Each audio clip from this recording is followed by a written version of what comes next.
Welcome back, everyone, to the Deep Dive, and a very warm welcome to the Baha'i Reflections channel. It's wonderful to be here. We're so glad you're joining us again as we continue this really devotional exploration of the spiritual virtues in the Baha'i writings. It is. And today, we are focusing on a virtue that is, well, it's absolutely foundational. It's something that underpins our whole understanding of who we are. We're talking about the noble virtue of dignity. A huge topic. And, it's one of those words that gets thrown around a lot, but its meaning can get a little diluted by, let's say, worldly standards. Exactly. And that is precisely our mission for this deep dive. In a world where dignity is so often seen as something external, something you get from fame or wealth or a job title, we want to go straight to the Baha'i sources. Right. Our goal is to really understand dignity not as a status you have to earn, but as an inborn divine reality that's already rooted in the soul.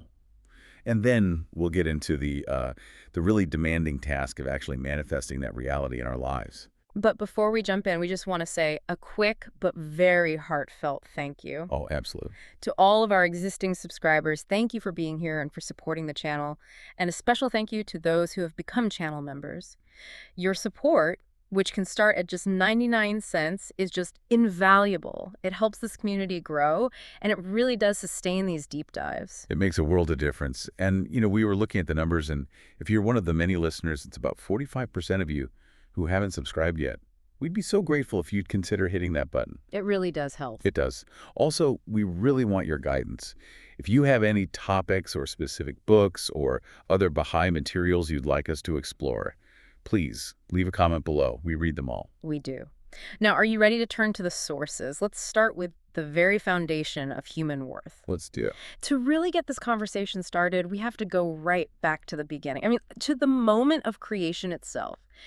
Right, because the sources define dignity in a way that's completely separate from society. Yeah. It's described as a divine reality rooted in the soul of every human being. That phrase is it's so crucial. It immediately tells you that dignity is non-negotiable. It's transcendent. It can't be taken away by poverty or by oppression or failure or your environment. It's just there. So why? What makes it so unshakable? Well, for that, we have to look at a stunning explanation from Bahá'u'lláh about the relationship between God, creation, and humanity. Okay, you're talking about the passage from Gleanings, from the writings of Bahá'u'lláh. It's really remarkable. It sets humanity completely apart from everything else in creation. But it does. Let me read it.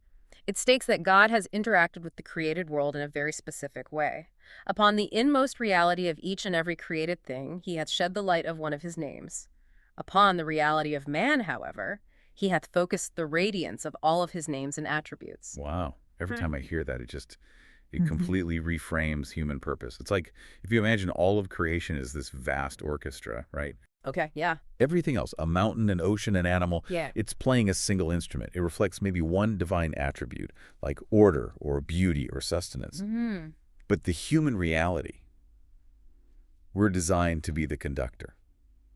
We're designed to be the full reflection, to receive the focused radiance of all the attributes: justice, mercy, power, knowledge, wisdom, love, all of them. And the magnitude of that word focus, you can't overstate it. It suggests a capacity and a complexity in the human soul that is just utterly unique. Yeah. Now, if we reflect attributes like omnipotence or self-subsistence, that doesn't mean we are divine, of course. But what it does mean is that we have the potential to manifest these incredibly powerful, transformative spiritual qualities in the world. And that potential is the source.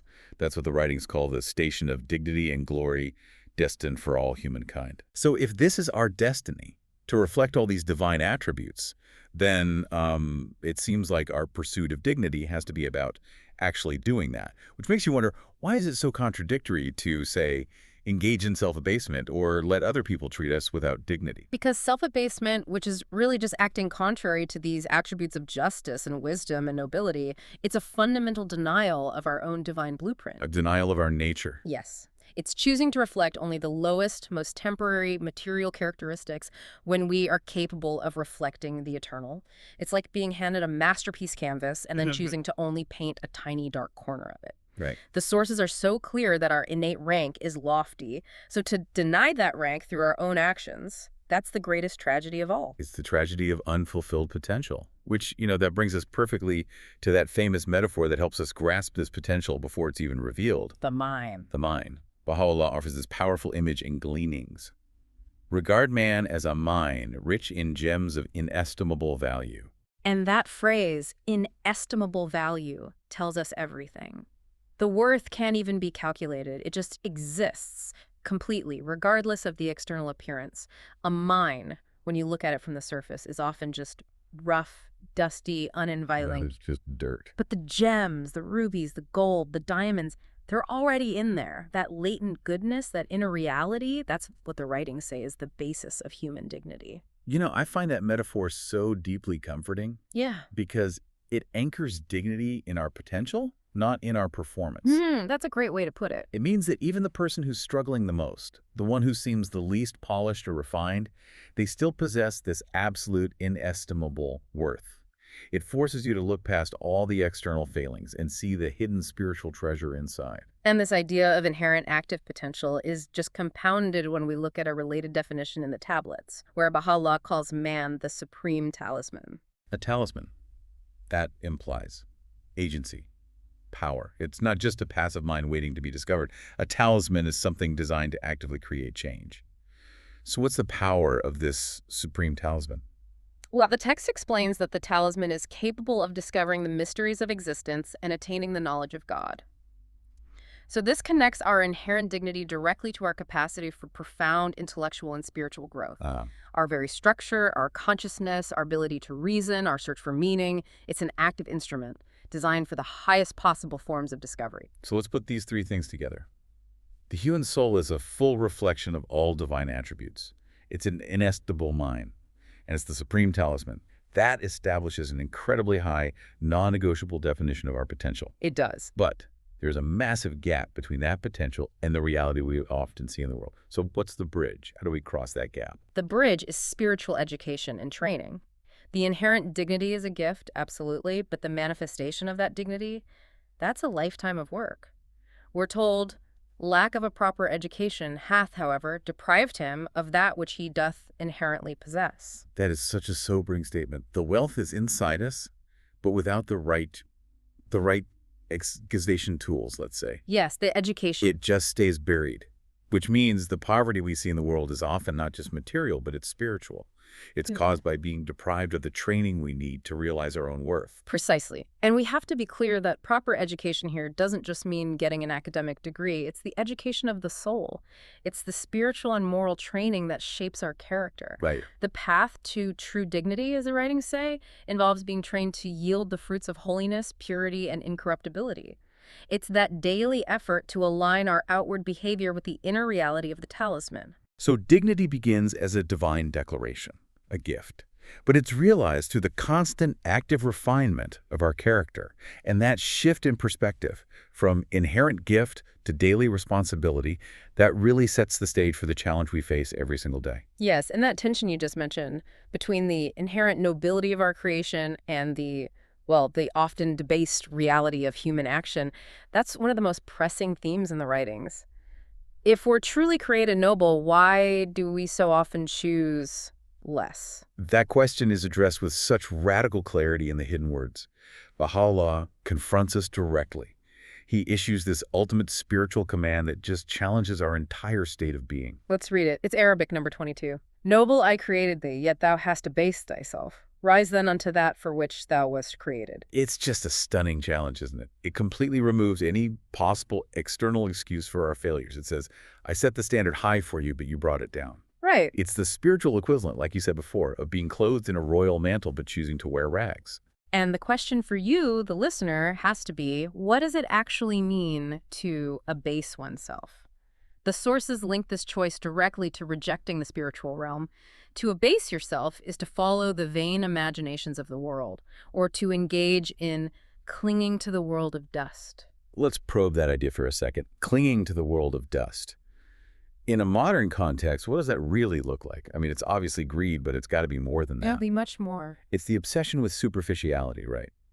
Chasing fleeting celebrity, basing your self-worth on how much stuff you accumulate, or letting your identity be completely defined by these temporary political squabbles or rivalries. It's focusing on the peripheral instead of the core. These vain imaginations, They often lead us to exchange lasting spiritual qualities for some temporary power or attention. I mean, think about it. Prioritizing online vanity metrics over genuine, humble service to others, that's an act of spiritual abasement. It limits your vision. It shrinks your soul down to the size of the temporary thing you're clinging to. So the path to abasement is a conscious choice. It's prioritizing the material and the temporary over the eternal and the spiritual. Exactly. And conversely then, the true dignity of man has to be anchored in the internal state first. The writings say, this is the dignity of man, that his thoughts should soar in the realm of God.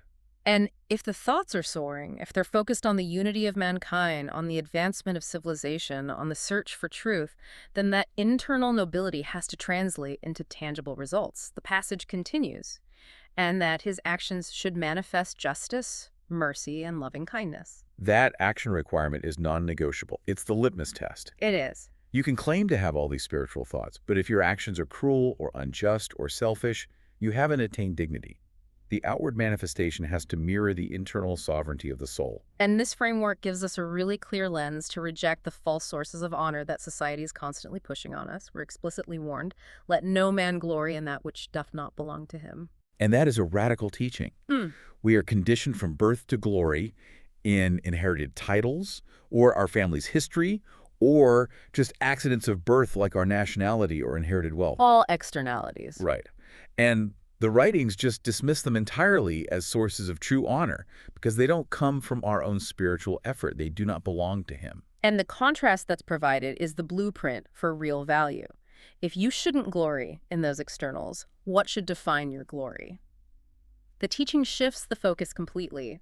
It says, glory in being steadfast in the cause of God, in showing kindness to his creatures, and in manifesting such qualities as befit the dignity of the human spirit. Our steadfastness, our kindness, our character, those are the only things that truly belong to us. Yes. They're built through conscious effort, through spiritual discipline. They represent the only true lasting status symbol. The pursuit of dignity, then, is really the pursuit of these virtues. All grounded in the knowledge that man has been honored with the mantle of dignity, and that his true station is the realm of the spirit. And the challenge, as you said, is that daily choice. We're created noble, but we have the freedom to choose dust.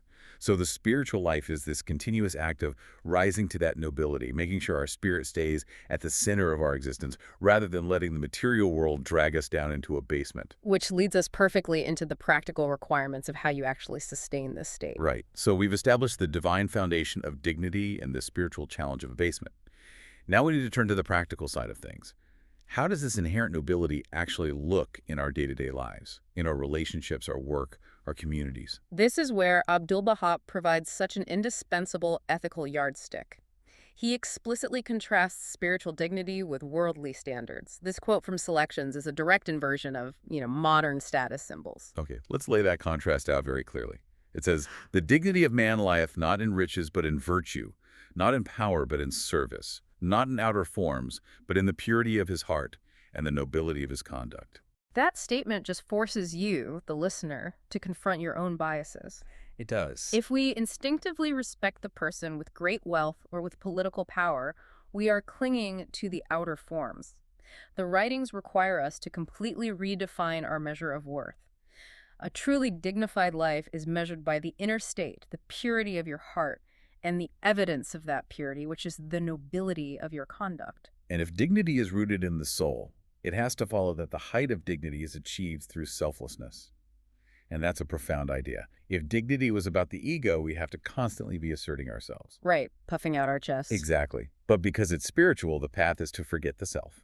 And the text describes the transformative power of this self-forgetfulness. It says, when man forgetteth himself, and turneth wholly toward the welfare of others, then he attaineth the true honor ordained for him by his Creator. I mean, that is such a radical countercultural idea. If I am worried about my dignity, the solution is to stop focusing on myself and start focusing entirely on the welfare of other people. It means true honor is a byproduct of selfless action, not the object of self-seeking. Service is the only path that aligns that inner nobility with our external actions. Absolutely. It means the janitor who performs their job with integrity and kindness possesses infinitely more dignity than a CEO who hoards power and acts unjustly. The definition shifts our attention from, say, the vertical hierarchy of society to the horizontal reality of human interaction, where virtue is the only real currency. So let's zoom in on some of the specific virtues that are required to maintain this dignified state. Baha'u'lláh specifies 2 key characteristics that are like the fundamental clothing for the dignified soul. They're mentioned together in the tablets: trustworthiness and justice. He instructs us, adorn your temples with the mantle of trustworthiness and your hearts with the ornament of justice. This is the dignity of your station and the glory of your rank. It's so crucial to analyze why those 2 virtues are singled out as the mantle and the ornament. Trustworthiness is the mantle. It's the outer garment. It covers and protects our whole character. It represents reliability, consistency, integrity in our commitments. If a person is untrustworthy, their outward nobility just collapses. It doesn't matter how clever or powerful they seem to be. And then justice is the ornament that's placed on the heart. So it's more internal. It's the active practice of fairness, the ability to see others impartially and to act toward them without bias or self-interest. Right, and a person with an unjust heart cannot possess true spiritual dignity because they're failing to reflect one of the most fundamental divine attributes onto their fellow human beings. So the 2 work together. They work in tandem. Trustworthiness ensures we're reliable to others. Justice ensures we are fair in that reliability. When you uphold both, you genuinely adorn the station of dignity you were created for. And Abdu'l-Bahá reinforces this idea. He focuses on the active work of refining our character. He tells us, man's honor and dignity lie in refining his character, in showing forth mercy to all creatures, and in striving for the betterment of the world. Dignity isn't static. It's not a one-and-done thing. It requires active refinement, like polishing those hidden gems inside the mine. This is the daily, grinding, often unnoticed effort to improve your reactions, to conquer your faults, and to consistently show mercy. And it's an outward-looking force. It strives for the betterment of the world. A dignified person can't be content with complacency. Yeah. This then naturally connects our inner nobility to our external visible behavior, especially our speech. Our conduct is meant to be a direct reflection of that inherent spiritual reality. We see this directive emphasized again in the tablets. It says, let your deeds be a mirror of your inner selves, and let every action express the nobility with which God hath endowed your nature. So if our nature is endowed with nobility, but we act with corruption, our deeds are like a distorted mirror.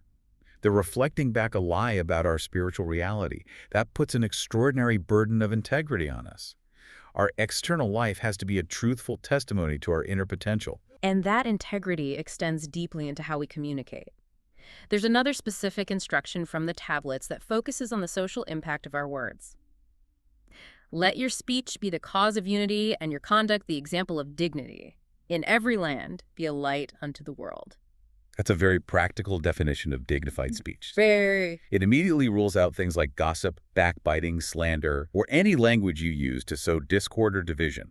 If your speech is fracturing the community, it automatically diminishes your dignity, no matter how eloquent you might sound. Dignified speech builds bridges. Right. It clarifies, it consoles, it promotes understanding. It acts as that unifying light unto the world. And this commitment to spiritual character, to unity, to service, it all leads to the ultimate reward, true happiness. Abdu'l-Bahá confirms this in Paris Talks. True happiness depends on spiritual dignity, not on outward circumstances. The soul that trusts in God, shows kindness, and serves humanity possesses an everlasting honor. That's the ultimate assurance, isn't it? Material comforts, riches, power, they are all subject to the whims of outward circumstances. They can be lost in a moment. But the happiness that comes from spiritual dignity, from being trustworthy and just and kind, that is an everlasting honor that is completely immune to external change. That is a security worth striving for. So we've traced dignity from its divine origin in the soul through the challenge of abasement and into these practical requirements of character. But now we have to scale this whole concept up. Right. If dignity is inherent in me, then it has to be inherent in everyone. This universal recognition. Yeah. This is where the individual virtue becomes a mandate for global transformation. We have to go back to that foundational premise.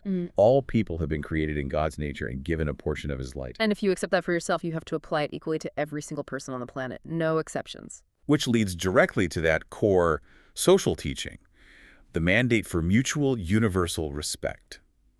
If we view every person as a mine of inestimable value, we are morally compelled to treat them that way. Abdu'l-Bahá makes this so explicit in Promulgation of Universal Peace. He states that we are commanded that every soul must treat all others with the utmost dignity and respect. And the use of that word utmost, it's not just about treating people politely when it's easy or convenient. No, not at all. It means actively seeking to honor and protect the divine spark within the other person, even when their behavior is, well, challenging or frustrating. Yeah. That takes immense spiritual maturity. And this commitment to universal respect is what makes any form of prejudice a spiritual failure. The source gives a critical insight here, connecting prejudice back to our own inherent worth. Oh, this part is so powerful. Yes, the text states unequivocally, prejudice of any kind is unworthy of the human station. Let's analyze that statement for a second. Why is prejudice unworthy of our station? Because when we harbor prejudice, whether it's about race or class, religion, nation, anything, we are failing to uphold our own capacity for that world-embracing vision and for justice. We are willingly limiting our own perception. So we're choosing to see only the dust on the outside of the mind. Exactly. And denying the existence of the gems within, it is an act of self-debasement. By judging another person based on these external superficial differences, we're rejecting the very standard of inherent nobility that we claim for ourselves. So if you deny the divine reflection in others, you're simultaneously clouding the mirror of your own soul. Beautifully put. Upholding human dignity means actively recognizing and cherishing diversity, seeing it as the richness of the collective human talisman. And this recognition paves the path toward what you could call collective dignity, that world-embracing vision. Bahá'u'lláh challenges us in Gleanings. Let your vision be world-embracing rather than confined to your own selves. The narrow, self-confined vision, the egocentric view, that's the source of all conflict and all prejudice. The dignified perspective is expansive. It requires you to rise above self-interest, above national loyalty, above group prejudice, to see all of humanity as one integrated body. And this is where individual dignity merges with global responsibility. The source describes the collective action that truly defines our highest status. To rise above prejudice and self-interest, to regard all as brothers and sisters, and to labor for the unity of the human race. Those actions, transcending narrow boundaries and laboring for unity, they're not just commendable social acts. They are defined as the very purpose of our creation. The passage confirms, in this lies his true greatness, his honor, and his glory. So the ultimate measure of my individual dignity is the scope of my effort toward our collective unity. Yes. The highest spiritual glory isn't achieved through personal accumulation or isolation. It's achieved through active, selfless, world-embracing service that's aimed at affirming the shared dignity of all people. And this vision is also a promise for the future. Abdu'l-Bahá gives us this concluding note of hope and transformation in Paris Talks. He says, "The day is coming when the whole world will be united and all will recognize the dignity of every human being, irrespective of class, race, or belief." And that is the ultimate actualization of the divine blueprint. A world where the innate worth of every single human is seen, protected, and honored universally. To sum it all up then, dignity is a divine gift, but it's also a daily responsibility. It's upheld by integrity, justice, courtesy, and by embodying spiritual qualities. It's the victory of virtue over riches and of service over power. We honor our Creator by honoring the divine reflection in ourselves and in every single soul we encounter. Wow.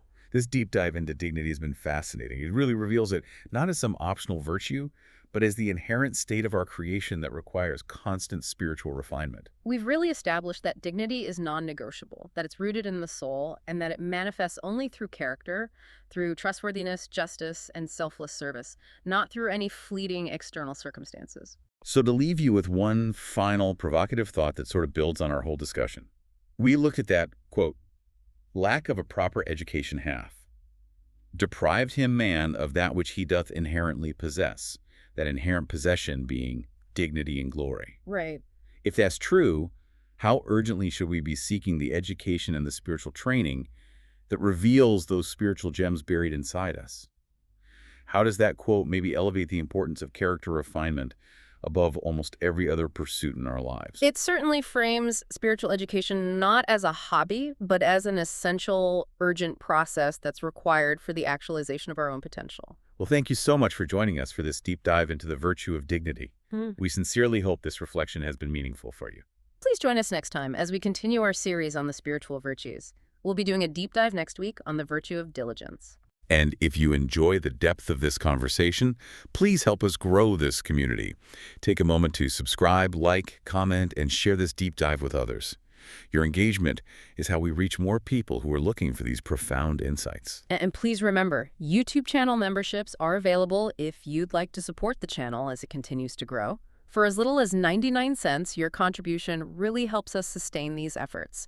And members also get early access to content and some upcoming exclusive content as well. We appreciate your time and your support more than we can say. Until next time, may you recognize and reflect the profound nobility with which you were created.